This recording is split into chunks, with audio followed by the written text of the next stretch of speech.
पंच नाम किंग, ही पाच वस्तू काय आहे? भगवंत म्हणतात पंच उपादान खंदा. उपादान म्हणजे आसक्ती, चिपकाव, लगन, अटैचमेंट.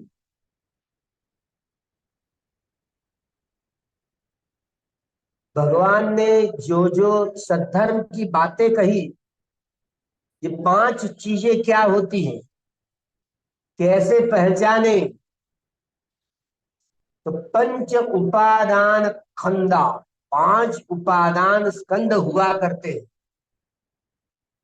संक्षिप्त में भगवान ने यह बात बताई, ये पांच उपादान स्कंद, यही तो दुख है। क्या है उपादान? पंच उपादान क्या है? उपादान ऐसी घनीभूत जो आसक्ति होती है, आसक्ति के बड़े बड़े चार खतरनाक पहाड़ हुआ करते, चार पहाड़। पंच उपादान रूप, वेदना, संज्ञा, संखार, विज्ञान, यह पांच उपादान स्कंद होते हैं। स्कंद यानी विभाग। यह जो शरीर और मन, ये जो जुड़ा हुआ है, इस शरीर को रूप कहा जाता है। रूप यानी रूप, ये जो दिख रहा है, ये सारी प्रकृति हमें अपने आंखों से देखते हैं ना, इसको रूप ही कहा जाता है।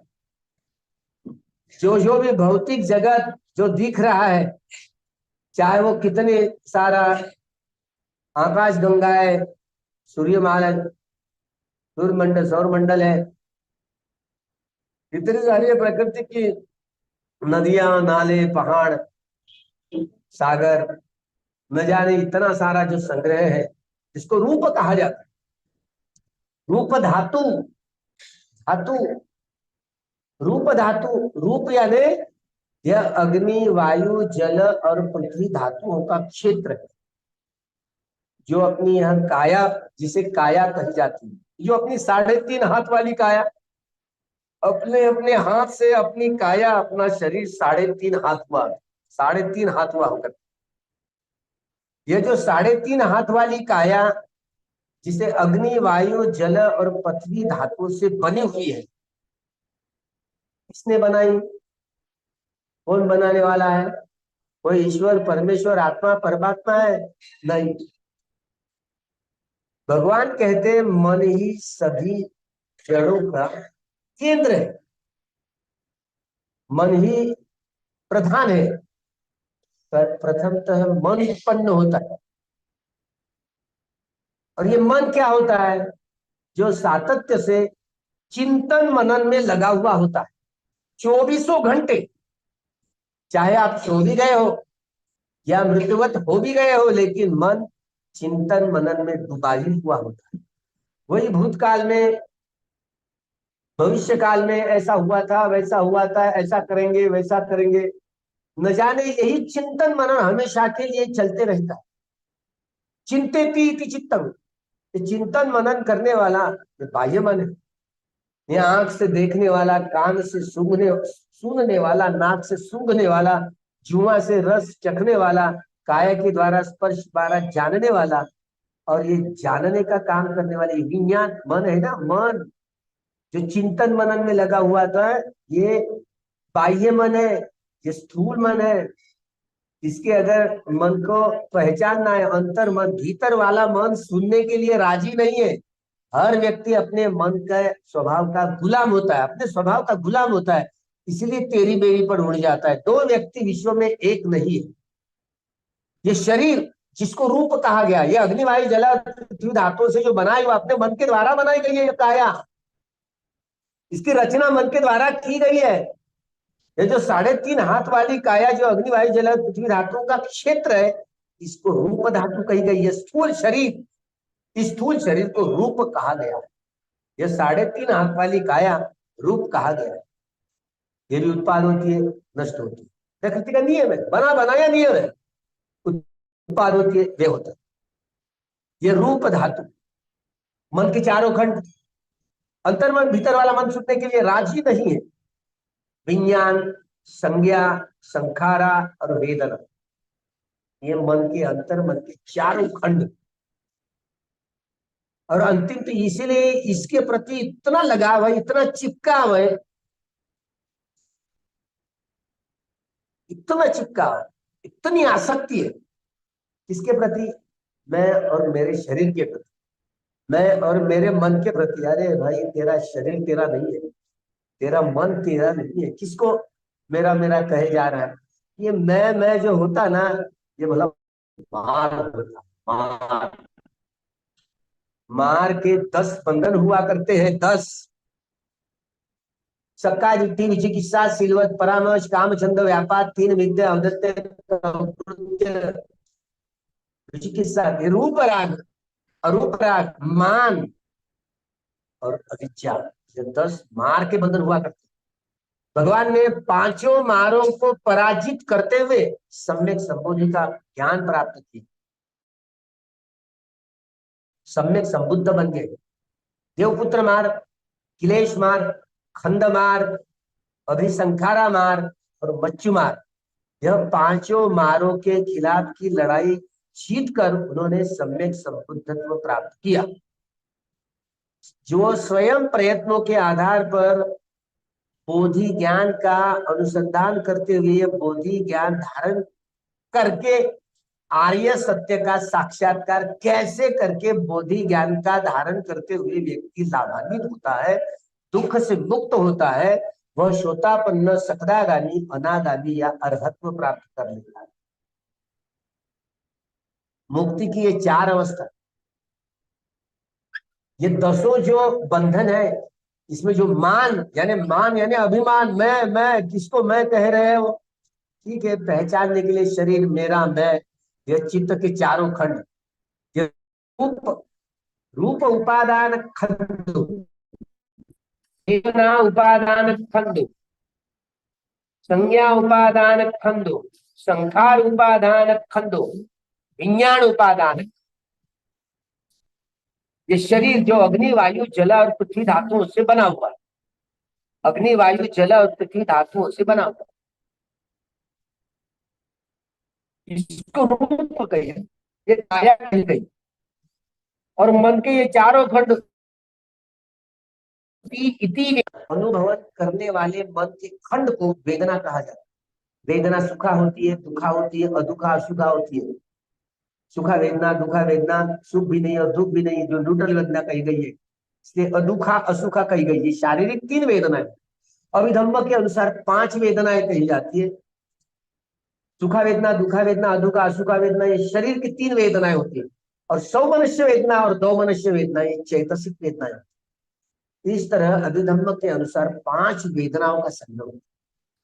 और हर मनुष्य या मनुष्यतर प्राणी एक ही काम करता है, राग मूलक, द्वेष मूलक, मोह मूलक चित्त से वह राग द्वेष मोह की गांठें बांध बांध करके, राग द्वेष मोह के संस्कार ऊपर संस्कार निर्माण करके अपने दुख चक्र को, भव चक्र को, लोक चक्र को स्वयं निर्माण करते हैं। चाहे वे मनुष्य हो या मनुष्यतर प्राणी हो, वेदना पच्चय या तन्हा तृष्णाओं का जब निर्माण करता है, भैया पानी की लकीर वाले संस्कारों की बात लीजिए, या बालू के संस्कारों के लकीर वाले संस्कारों की बात लीजिए, या पत्थर के लकीर वाले जो किलेश धातु का ये बार बार जो भव तृष्णाओं का संग्रह है, इस तरह ये तृष्णाओं, काम तृष्णाएं 36, भव तृष्णाएं 36 और विभव तृष्णाएं 36, कुल मिलकर के 108 प्रकार की तृष्णाएं।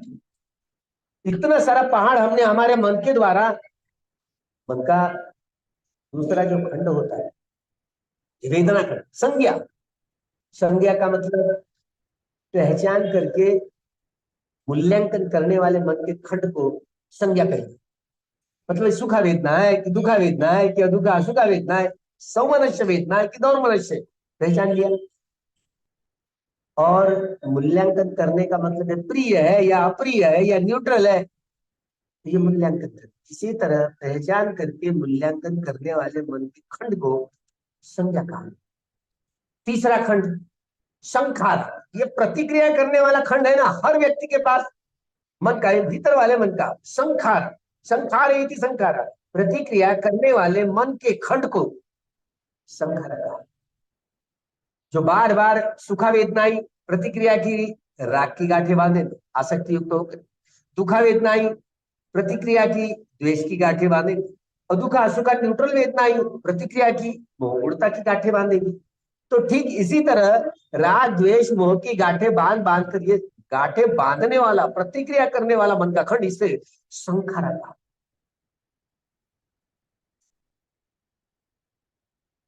विज्ञान, विज्ञाने इति विज्ञान, जो मन के जानने वाले खंड को विज्ञान कहा। जानने का जो काम करते हैं, तो कॉन्शियसनेस, ज्ञान, ज्ञान जानने का काम करने वाला मन का खंड, इसको विज्ञान कहा गया। विज्ञान नहीं, साइंस नहीं, विज्ञान है इति विज्ञान। इसी तरह वेदना, संज्ञा, संखार और विज्ञान, मन के चारों खंड। और भगवान बुद्ध ने ये बात, ये रूप, वेदना, संज्ञा, संखार और विज्ञान, ये मन के चारों खंड, ये रूप, ये शरीर, ये शरीर मतलब अग्निवायु जल पृथ्वी धातु, आकाश धातु को भगवान बुद्ध ने महत्व नहीं दिया। ये जो नीला नीला आकाश दिख रहा है, इधर भी वैसे ही है। आकाश का मतलब है कितना पोल, पोल ही पोल, मराठी में पोकळी म्हणतो ना, पोकळी, पोल ही पोल। तो ये इतनी सारा पोल दिख रहा है, इसीलिए उसको आकाश धातु कहेंगे। सूक्ष्म दर्शन जब ध्यान करेंगे, विपश्यना का अभ्यास करेंगे, तब ये सारी शरीर, जब सारा शरीर विपश्यना के कंबठान के आधार पर तरंगी तरंग, तरंगी तरंग, वेवलेस, सारा तरंगे तरंग है, वेव जी वेव। तो किस तरंग को, अरे ये जो स्थूल शरीर, स्थूल मन है, इसके टुकड़े टुकड़े करके देखने के बाद ये अनुभव होता है। तो तरंगी तरंग है, तरंगी तरंग, किस तरंग को मैं कहूं, मेरी काया कहूं, मेरा मन कहूं, क्या हुकूमत चलती है मेरी। जब ऐसे अभ्यास करेंगे तो ही यह शरीर के प्रति, मन के प्रति आसक्ति का जो भाव है दूर छुपा हुआ है। ये शरीर है, मन है, जुड़ा है। रूप, नाम यानी मन, रूप यानी ये शरीर, नाम के ये चारों खंड, इसलिए पंच उपादान खंडापि दुखा। भगवान ने दुख की परिभाषा की, दुख की परिभाषा, जाति भी दुखा, जरा भी दुखा, व्याधि भी दुखा, मरणं भी दुःखम, अप्पिये ही संपयोगो दुःखो, पिये ही विपयोगो दुःखो, यम तच्चन्न लभते तं भी दुःखं संकित्तेन पंच उपादान खंडापि दुःखम्। जन्म भी दुख है, बुढ़ापा भी दुख है, व्याधि रोग रही भी दुख है, मरण भी दुख, प्रिय व्यक्ति का, वस्तु का, स्थिति का, रंग का, रूप का, आकृति का, आलोक का जो वियोग हुआ तो ही दुख है। अप्रिय व्यक्ति का, वस्तु का, स्थिति का, रंग, रूप, आकृति का संयोग हुआ तो भी दुख है। मन में बहुत सारी इच्छा आकांक्षाएं की, अनंत इच्छाएं होती है, और जितनी जितनी आकांक्षाएं की, इच्छाएं परिपूर्ण नहीं होती, ये खत्म हुई कि दूसरा सर उठाती, अंत नहीं है। जो मन कितना भी सारा प्रयास किया, मिला नहीं, फिर भी दुख। और भगवान ने आखिरी बात कही, संकितेन पंच उपादान खंडापि दुख। और ये पांच उपादान स्कंद दुख ही है, ये रूप, वेदना, संज्ञा, संखार और विज्ञान। अब ये रूप का विघटन विभाजन करके देखते, रूप क्या बला होती है। जो शरीर जो बना है, जो अग्नि, वायु, जल और पृथ्वी धातु, ये कान का पोल है, नाक का पोल है, एरिका में जो जगह है, खुली वाली जगह, इसको पोकड़ी कही जाती है, पोल ही पोल। इनमें भी अग्नि, वायु, जल और पृथ्वी धातुओं के अणु, रेणु, परमाणु का सारा प्रपंच है, अट्ठ कलापों का प्रपंच है। इसलिए आकाश धातु को भगवान ने महत्व नहीं दिया, अग्नि, वायु, जल और पृथ्वी धातु, और उनके चार गुण ऐसा सूक्ष्मतम, ये आठों कलापों से मिलकर के इसका सूक्ष्मतम कण, इसे ही अट्ठ कलाप कहा गया। आखिर यह भौतिक जगत की अंतिम सत्य, यह अट्ठ कलाप कहा गया। यह अट्ठ कलापों से बना हुआ अपना शरीर अपने मन के द्वारा रचना की गई। कैसे की गई, ये कौन सा चित्त उत्पन्न हुआ, तो कौन से प्राणियों में उत्पत्ति होती है, कौन से प्राणियों की उत्पत्ति होती है। मतलब यह नाम और रूप, यह शरीर और मन, कौन सा मन कौन से कैसे जुड़, कौन सा मन उत्पन्न हुआ, तो वह जो चित्त उत्पन्न होता है वह चित्त किस प्राणियों को जन्म देता है। भगवान जहां जहां जाया करते ना, वहां यो धम्मं जानाति सो पठिच समुत्पादं जानाति, यो पठिच समुत्पादं जानाति सो धम्मं जानाति। पठिच समुत्पाद यही धर्म, जिसने पठिच समुत्पाद को जान लिया धर्म को जान लिया, जिसने धर्म को जान लिया पठिच समुत्पाद को जान लिया। वेदना बच्चिया तन्हा, जो वेदनाओं के आधार पर ये तृष्णाओं का निर्माण करते हैं हर प्राणी, मनुष्य मनुष्यतर प्राणी, तो इसी वेदनाओं के सहारे सहारे वेदना बच्चिया पण्य अगर प्रज्ञा जगाई, तो ही यह स्पष्ट रूप से ये 5 उपादान स्कंद क्या है यह समझ में आता है। यह केवल भगवान बुद्ध को ही समझ में आता और अन्य किसी व्यक्ति को। विज्ञान की तरक्की हुई, अलग अलग उपकरण निकले, ये शरीर सारा देख सकते, ये अग्निवायु जल पृथ्वी धातुओं से बना हुआ ये शरीर सारा देख सकते, लेकिन मन को देखने का कोई अभी तक के उपकरण वैज्ञानिकों के पास नहीं। मन के ये चारों खंड जो उत्पाद होते हैं वे होते हैं नष्ट, वो भी लोकीय मन है, जो उत्पाद होता है नष्ट होता है, उत्पाद होता है, प्रकृति का स्वभाव है, नियम उत्पाद जो जो उत्पाद होता है वो नष्ट होने वाला है, जो जो उत्पन्न हुआ वो नष्ट हो, नाशवाद है, ये प्रकृति का नियम है, स्वभाव है, धर्म।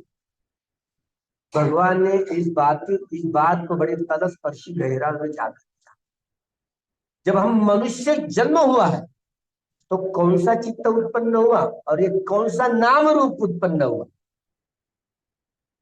हमने पुरातन प्राचीन काया, हमारी पूर्व काया, पूर्व शरीर हमने जागरिक रूप से त्याग दिया है। सांस के ध्यान करते करते सांस भीतर आने वाला, भीतर से बाहर जाने वाला, क्षण प्रतिक्षण सांस के सहारे सहारे अपना पुराना शरीर त्यागा है। पुराना यह शरीर वेदना है ना, वेदनाओं की उत्पाद व जानते हुए अपने शरीर को छोड़ा है। इसीलिए यह कुशल विपाक उपेक्षा सहगत संकीर्ण चित्त यह चित्त उत्पन्न हुआ, जिसकी वजह से हमारा दोबारा सबका मनुष्य का जन्म, दुर्लभ मनुष्य भाव, दुर्लभ है मनुष्य जन्म। लेकिन जब भगवान बुद्ध उत्पन्न होते, या हर प्राणियों के, यह मनुष्य हो या मनुष्यतर प्राणी है, जो जो काया है, इमस्मिंग लोके, लोक यानी काया, मनुष्य या मनुष्यतर प्राणियों की जो काया बनती है, कौन सा चित्त उत्पन्न हुआ, ये कुशल विभाग विकास अगर संकीर्ण चित्त उत्पन्न हुआ, तो मनुष्य या देवता लोगों में काम सुगति भूमि में प्राणियों की जन्म होता है, प्राणियों का जन्म होता है। मनुष्य लोग हो या अदृश्य जो प्राणी है, चतुर महाराज एक देवता, तावंतिसा देवता, यामा देवता, तुषिता देवता, निर्माणदाती देवता, परनिमित्त वसवती देवता, ये 6 प्रकार के देवता लोग और मनुष्य लोग, यह उत्पाद होता है, जन्म होता है। तो बड़ा भगवान ने ये बात कही, और हम जो मनुष्य लोग हो या देवता लोग हो, हम विचार करने वाले प्राणी होते, ताकि यह भगवान का बोधि ज्ञान जो अनुसंधान किया और धारण कैसे करने के, मनुष्य और देवता लोग इसे धारण करके अर्हत्व प्राप्त कर सकते। इसलिए देव अनुसार देवता और मनुष्य को भगवान ने यह सद्धर्म कथन किया। मनुष्य लोग बुद्धि से काम करते, और अन्य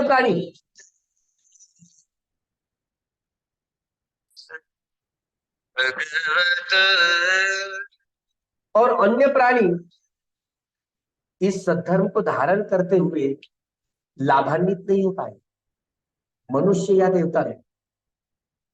इसलिए देव मनुष्यानंद बुद्धो, सत्ता देव मनुष्यानंद बुद्धो, देवता और मनुष्य को ये शास्ता थे, गुरु थे, ऐसे कहा गया। बुद्ध गुरु मतलब है कि मनुष्य लोग पहले पंचवर्गीय भिक्षुओं को जो भगवान बुद्ध ने उपदेश दिया, धम्म चक्र पवत्तन सुत्तन, वह पंचवर्गीय भी, 5 ब्राह्मण थे, और आषाढ़ी पूर्णमासी के ही दिन ये 5 भिक्षु अरहत्व प्राप्त की, 5 भिक्षु मुक्ति की अवस्था प्राप्त, सभी प्रकार के दुखों से छुटकारा पाया, चाहे वो शारीरिक दुख या चैतसिक दुख, निर्वाण का साक्षात्कार किया, श्रोतापन्न, सकदागामी, अनागामी, आनंद, चारों सीढ़ियां निर्वाण की परिपूर्ण प्राप्त की। जितना ही नहीं, 6 प्रकार की अभिज्ञा प्राप्त की। दिव्य चक्षु, दिव्य शोध, परिचित ज्ञानी, उभय निवासानुसूति का ज्ञान, इतिपात और आश्रव क्षय, ये 6 प्रकार की अभिज्ञाओं प्राप्त करनी। तो मतलब मनुष्य लोग या देवता लोगों ने जो जो भगवान के संपर्क में आए, संघ के संपर्क में आए, ये उपादान क्या बना होती है? भगवान ने पंच उपादान खंडा भी दुखा, ये उपादान यानी आसक्ति इस शरीर के प्रति और मन के प्रति इतना लगाव है, इतनी आसक्ति है, कैसे तोड़ पाएंगे? मैं मेरा मेरा। तो भगवान ने इसको कैसे समझा? जिसके ये आसक्ति है ना, यही तो दुख है। मेरा शरीर, मेरा मन, न मेरा शरीर मेरा है, न मन मेरा है, अनात्म है। अत्त यानी मैं, अनंत यानी मैं नहीं हूं। ये शरीर मैं नहीं, मेरा नहीं है। ये चित्त मैं नहीं हूं, मेरा नहीं है। ये स्थूल शरीर है, स्थूल मन जुड़ा हुआ है, लेकिन मेरा मेरा कहना पड़ता है। लेकिन जिसने अरहत्व प्राप्त कर लिया हो, अरहत्व चौथी अवस्था प्राप्त कर ली हो, जो कोई भिक्षु हो या भिक्षुणी हो या उपासक हो, तो दुख से मुक्त हो। अगर गृही रहा, अगर उन्होंने अरहत्व प्राप्त कर लिया, तत्काल मृत्यु आ जाती। मतलब आप गृही हो, चाहे उपासक हो या उपासिका हो, आपने अरहत्व प्राप्त, जिस क्षण अरहत्व प्राप्त कर ली हो, उसी क्षण मृत्यु आ जाती। अगर भिक्षु भिक्षुणी रही, श्रमण सामने रहे तो नहीं। ये मूलभूत फर्क है। तो मनुष्य उस समय आपके दिमाग में कहीं अरहत्व प्राप्त करने के समय में ये बात जरूर आती है कि आपको प्रवज्जित होना है। तो इसलिए छलांग मार करके उस समय जो डुबकी लगती है आखिरी वाली, वो रोक लेते और फिर प्रवचित होकर के फिर डुबकी मारे तो बच जाएंगे। मतलब तुरंत मृत्यु नहीं आए। लेकिन जब गृहस्थ है या गृहस्थी नहीं रही, जिन्होंने अर्हत्व प्राप्त किया, उपादान को पहचान जाएंगे, लेकिन तुरंत मृत्यु आ जाएगी। भला जो श्रवण श्याम दे रही होंगी, भिक्खु भिक्खुणी होंगे, वो अर्हत्व प्राप्त करेंगे, चौथी डुबकी मारेंगे, तो ही यह रूप वेदना संज्ञा संखार और विज्ञान, मन के 4 खंड और शरीर का ये रूप खंड, इसके टुकड़े टुकड़े संश्लेषण विश्लेषण विघटन विभाजन करते थे। रूपति इति रूपं, व्याख्या कीजिए। रूप, रूप क्या भला होती है? रूपति इति रूपं, जो रूप कहा गया है, जो अग्नि वायु जल पृथ्वी धातुओं का संस्कारों का ये सारा क्षेत्र, अग्नि वायु जल और पृथ्वी, जो शरीर बना है, जो अग्नि वायु जल और पृथ्वी धातुओं से बना है, इसलिए रूप धातु का ये रूप इस शरीर के प्रति, मेरा शरीर जुड़ा हुआ है, इसलिए मैं मेरा। अगर टूट गया तो, अगर इसके टुकड़े टुकड़े कर लिए तो इसको मेरा कहें।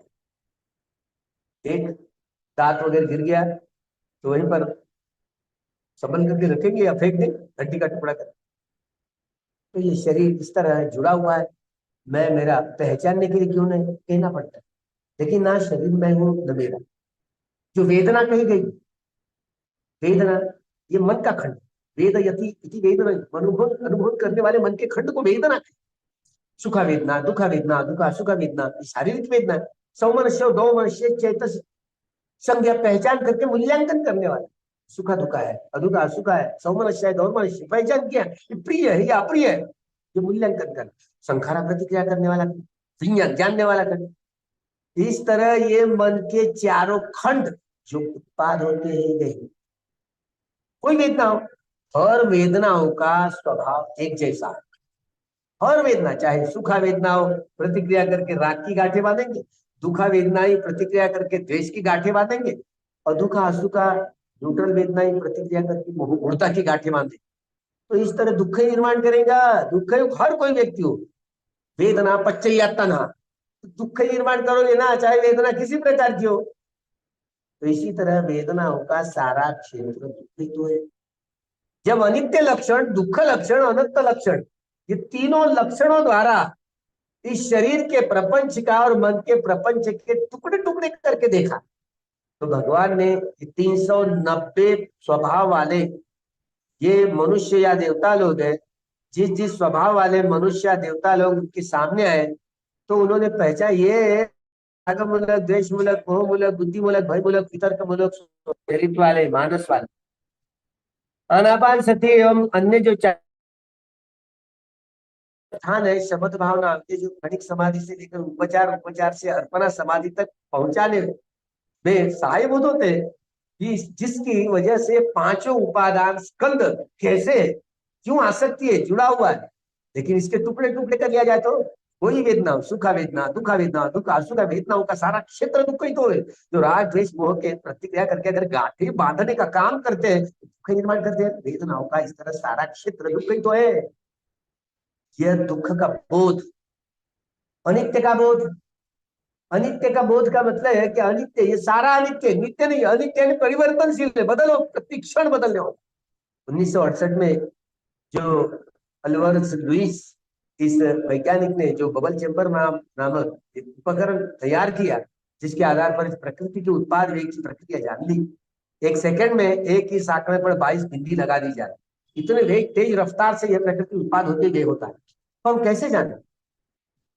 उनका 1968 का जो नोबेल पारितोषिक उनको दिया गया, अल्बर्ट लुइस।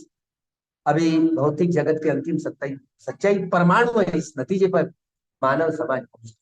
बुद्धि बुद्धि सारे ये वेदना, संज्ञा, संखार और विज्ञान, मन के चारों खंड उत्पाद होते, वे होते, उत्पाद होते, वेदना, विज्ञान, विज्ञान यानी जानने वाला मन का खंड, विज्ञान ये शब्द आ गया तो उसमें संज्ञा, संखार, संखारा, वेदना, यह तीनों जुड़वा बच्चों की तरह साथ में ही होते।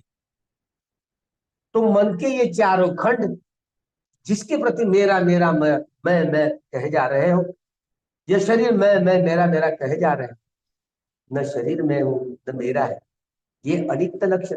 अनित्य लक्षण का मतलब है उपाद वेदमिनो, वेदनाओं के उत्पत्ति से वे होने तक की प्रक्रिया, सारी प्रक्रिया यथाभूत जान ली, तो अनित्य बोध पुष्ट हुआ। अनित्य बोध पुष्ट हुआ तो ही समता पुष्ट होती है, तो चित्त नितांत निर्मल होता है, निर्वेद ज्ञान, निर्वेद ज्ञान के आधार। तो अनित्य का मतलब है अनित्य के ज्ञान के आधार पर अनित्य का बोध करना है, तो अनित्य का बोध। अनित्य ज्ञान के आधार पर वेदनाओं की उत्पत्ति से लेकर वे होने तक का यथाभूत प्रपंच जान लिया है, तो अनित्य का ज्ञान है। परिपूर्ण वेदना जान ली, उसकी उत्पत्ति से वे होने तक का उसका बोध किया, अनित्य लक्षण का बोध। दुख लक्षण, वेदना किसी प्रकार की, वेदनाओं का प्रपंच दुख ही तो है। अरे ये अत्तवाद, जो बड़े बड़े काम उपादान, दिट्ठी उपादान, शील व्रत उपादान, अत्तवाद उपादान, ये आसक्ति के बड़े बड़े चार पहाड़ होते, विभिन्न प्रकार की काम वासनाओं का जो प्रपंच है, और अनन्य इच्छाएं जो होती है, मनोकामनाएं होती है, ये चाहिए, वो चाहिए, वो चाहिए, वो चाहिए। तो इस तरीके से मनोकामनाएं अलग अलग व्यक्ति के स्थिति के, रंग रूप आकृति के विषय में, और काम वासनाओं के विकारों का वो जो संग्रह, इसके लिए काम उपादान कहा गया। ये बड़ा बंधन होता है आसक्ति का, जिसकी वजह से हम आसक्त, ये मेरा शरीर है, मेरा मन है, ऐसे कहते। दूसरा दिट्ठी उपादान, दिट्ठी उपादान यानी दिट्ठी यानी दृष्टि, मिथ्या दृष्टि।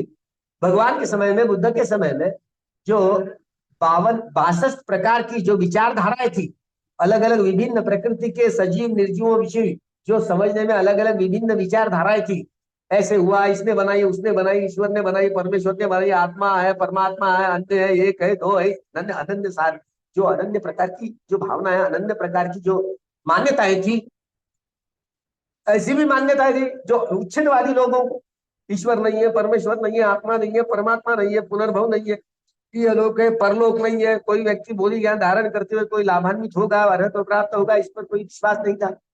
इसलिए उच्छेदवादी भी थे। शाश्वततावादी हो या उच्छेदवादी, जो मिथ्या दार्शनिक दृष्टिकोण वाले, ये मिथ्या समझ वाले प्रकृति के सजीव निर्जीव विषय सम्यक ज्ञान के आधार पर नहीं समझ पाते, तो सम्यक ज्ञान के आधार पर नहीं इन चीजों को समझे। भगवान ने इसलिए इस रूप, वेदना, संज्ञा, संखार और विज्ञान के प्रति जितने प्रति आसक्ति है, तो बड़ा, अरे मेरे गुरु का सही, मेरी मान्यता सही, मैं जो अनुसंधान किया, अरे तेरी मान्यता, तेरा दृष्टिकोण कितना मिथ्या है। छूटा है, सम्यक ज्ञान के आधार पर नहीं है। और ये बोधि ज्ञान सम्यक ज्ञान है। सम्यक ज्ञान तभी होता है कि जो अनित्य लक्षण, दुख लक्षण और अनंत लक्षण, शील व्रत उपादान है तीसरा पहाड़।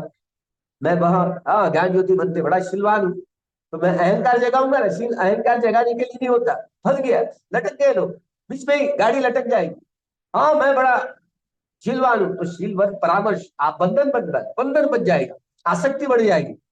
शील समाधि के लिए, समाधि प्रज्ञा के लिए, और प्रज्ञा विमुक्ति तक पहुंचाने के लिए होती है। इस प्रक्रिया को बड़े बखूबी से समझे, तलस्पर्श गहराई में जाकर। इसी तरह शील समाधि के लिए, समाधि प्रज्ञा के लिए, प्रज्ञा विमुक्ति की ओर ले जाने के लिए। चौथा जो बंधन होता ना, अत्तवाद, अत्त यानी मैं, ही, मैं, मेरा। अरे तेरा शरीर तेरा ने, जब ध्यान करते करते विपश्यना का, कम्मठान का अभ्यास करते, सारा तरंग तरंग तरंग अग्निवायु जलया पृथ्वी धातु, किसी धातु की प्रधानता लिए हुए कोई संवेदना को उत्पाद वे भंग का ज्ञान अनुभव होता है। अरे किसको मैं कहूँ, किस अग्निवायु जलया पृथ्वी धातु के तरंग को मैं कहूँ, किस वेदना संज्ञा संकार और विज्ञान के मन के चारों खंड उत्पाद होते, तरंगे तरंग नष्ट होते, इस तरंग को मैं कहूँ, मेरा चित्त को क्या हुकूमत चलती है मेरी, अनात्म है, कोई ईश्वर परमेश्वर आत्मा नहीं है। इस नतीजे पर भगवान पहुंचते। इस तरह जैसे सारा अंग प्रत्यंग विपश्यना इस कम्मठान के आधार पर करते हैं, तो सारा पहाड़ एकदम टूट जाता है। इस काम उपादान, दिट्ठी उपादान, शीलव्रत उपादान और अत्तवाद उपादान, न मैं हूं, न मेरा शरीर, न मेरा मन, अनात्म है, अनंत है। अत्त यानी मैं, अनंत यानी मैं नहीं हूं, मेरी काया मैं नहीं हूं, मेरा शरीर मैं नहीं हूं, मेरा रूप मेरा नहीं है, मैं नहीं हूं, मेरा चित्त मैं नहीं हूं, मेरा नहीं है, अनात्म है। इसी तरह अनंत बोध लक्षण या अनित्य लक्षण, दुख लक्षण, अनंत लक्षण, इस लक्षणों के आधार पर इस शरीर और मन के प्रपंच के टुकड़े टुकड़े करके देखने की सारी प्रक्रिया, ये अनित्य ज्ञान के आधार पर अनित्य का बोध धारण करते हुए, बोधि ज्ञान को धारण करते हुए जो ज्ञान प्राप्त, वो पटिसंख्या ज्ञान कहलाया। दुख ज्ञान के आधार पर दुख का बोध करते हुए बोधि ज्ञान धारण करने की प्रक्रिया, ये पटिसंख्या ज्ञान कहलाया गया। अनंत बोध के आधार पर, अनंत ज्ञान के आधार पर अनंत का बोध करते हुए बोधि ज्ञान धारण करने की प्रक्रिया, ये पटिसंख्या ज्ञान। इसी तरह जो विपश्यना ज्ञान के आधार पर ये सारे शरीर और मन के पांचों जो उपादान है, जिसके प्रति आसक्ति है, इसके टुकड़े टुकड़े करके देखने की सारी प्रक्रिया, जो सम्मोक्षण ज्ञान, उदय ज्ञान, भंग ज्ञान, भय ज्ञान, आदिनव ज्ञान, मुंचित काम्यता ज्ञान, निप्पीदा ज्ञान, मुंचित काम्यता ज्ञान, संखारोपेक्षा ज्ञान, पटिसंख्या ज्ञान, संखारोपेक्षा ज्ञान और अनुलोम ज्ञान, ये दसों ज्ञान की प्रक्रिया, जब प्रक्रिया में जब जाएंगे तो ये गोत्र चित्त उत्पन्न होगा, अनित्य से नित्य की ओर ले जाने वाला, सुख से दुख से सुख की ओर ले जाने वाला, और अनंत से अनंत की ओर ले जाने वाला। लोकोत्तर प्रज्ञा जब प्रहानकारी काम करती है, लोकोत्तर प्रज्ञा, तो लोकोत्तर क्षेत्र में धर्म के रस का रस साधन करने लग जाता है। तो यही गोत्र तो अनित्य से नित्य की ओर, सुख से दुख से सुख की ओर और अनंत से अनंत की ओर ले जाता है। और ये शरीर और मन भी बंद पड़ जाता है, तब पहली डुबकी लगती है, जिसे सोतापत्ति फल प्राप्त। इसी तरह धीरे धीरे ये नाम और रूप के प्रपंच को, ये शरीर और मन के सारे प्रपंच के टुकड़े टुकड़े करते हुए आखिरकार पंच उपादान खंडा, ये पांचों उपादान के खंड के प्रति जितनी आसक्ति होती है, लगाव होता है, चिपका होता है, वो टूट जाता है। और ये गोत्रभू दसों विपश्यना, दसों ज्ञान की इस प्रक्रिया में गए तो ही ये गोत्रभू चित्त उत्पन्न होता है। और सारा शरीर और सारा मन, जब मन का प्रपंच बंद हो जाता है, तो इसे दुक्ति कहिए, उदय व्ययातीत, रूपातीत, वेदनातीत, संज्ञातीत, संखारातीत, विज्ञानातीत। जिस तरह जहां उत्पाद नहीं होता व्यय नहीं होता, इसीलिए नित्य धातु कही गई है। अंतिम सत्य निब्बाण परमं सुखम, भौतिक जगत की अंतिम सत्य जैसे अट्टकलाप कहा गया, तो निब्बाण परमं सुखम ऐसा भी क्षेत्र है जो ना उत्पाद होता है ना व्यय होता है, जिसे नित्य धातु कही गई, निब्बाण धातु तो कही गई। जो ऐसे इसी तरह आर्य सत्य का साक्षात्कार करते हुए निब्बाण को प्राप्त होता है। एक एक खंड को परिपूर्ण रूप से जान करके यह पंच उपादान खंडाप युग का, इस प्रकार की धारणा को बलवत्तर करते हुए सारा शरीर का और मन का प्रपंच जब बंद पड़ गया, निर्वाण का साक्षात्कार होना शुरू हुआ, बड़ा मंगल हुआ। आपको भी इस जीवन में या अगले जीवन में या कोई जीवन में हो, यही बोधि का ज्ञान आपको, भगवान बुद्ध की बोधि का ज्ञान का लाभ हो, खूब मंगल हो, खूब कल्याण हो।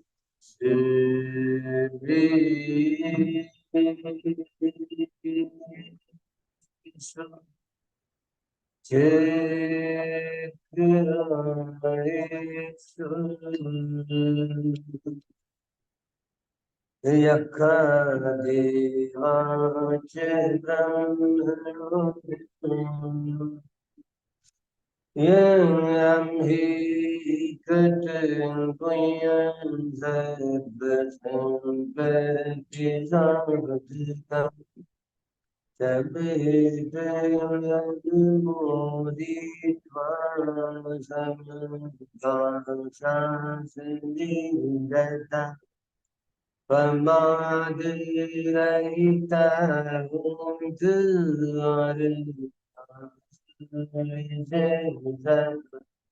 पुण्यभागमिदं च समददानकारितम् अनुमोदन्ते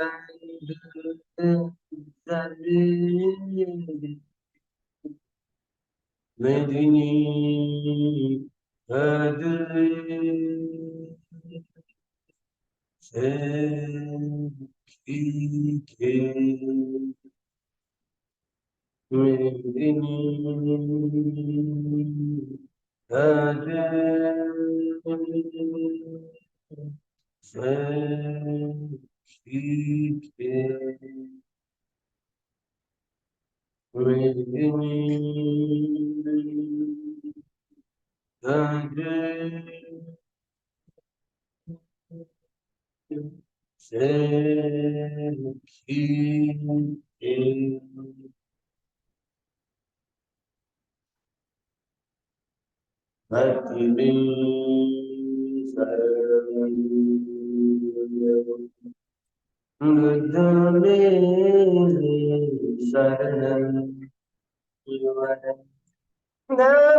इस सत्य वचन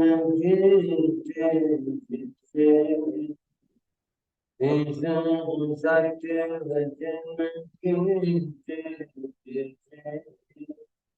इस सत्य वचन